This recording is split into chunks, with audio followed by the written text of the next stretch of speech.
भले ही अभी यूपी में 10 सीटों पर होने वाले उपचुनाव की तारीखों का ऐलान नहीं किया गया हो, लेकिन सभी पार्टियां अभी से चुनाव की तैयारी में जुट गई हैं। इस बीच बीजेपी के सहयोगी दल निषाद पार्टी ने बीजेपी से अलग राह पकड़ते हुए बड़ा ऐलान किया है, जिसने सभी को चौंका दिया है। देखिए हमारी ये रिपोर्ट। उत्तर प्रदेश की सीटों पर उपचुनाव होने हैं, जिसे लेकर बीजेपी, सपा, कांग्रेस और तमाम दलों ने तैयारियां तेज कर दी है।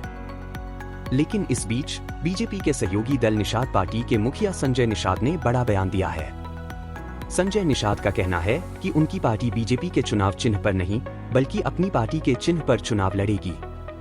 इसी के साथ संजय ने कहा कि जब उनके बेटे प्रवीण निषाद लोकसभा चुनाव में संत कबीर नगर सीट से बीजेपी के उम्मीदवार थे, तब वे चुनाव हार गए थे।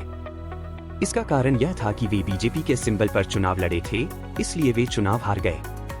इसी के साथ उन्होंने कहा कि जिन सीटों पर, जिन मुद्दों पर हम चुनाव हारे हैं, ऐसी स्थिति दोबारा पैदा ना हो।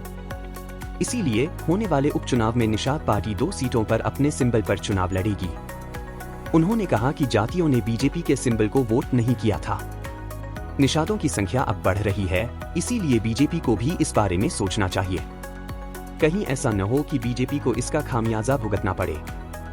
बता दें कि संजय निषाद की पार्टी निषाद पार्टी के विधानसभा चुनाव में कटेहरी अंबेडकर नगर जिला और मजवा मिर्जापुर जिला सीट पर अपने सिंबल पर चुनाव लड़ी थी। आने वाले उपचुनाव में भी निषाद पार्टी इन दोनों ही सीटों पर अपने सिंबल पर उम्मीदवार उतारेगी। न्यूज़ प्रो की रिपोर्ट। अगर आप ये वीडियो YouTube पर देख रहे हैं तो हमारे चैनल को सब्सक्राइब करना ना भूले। धन्यवाद।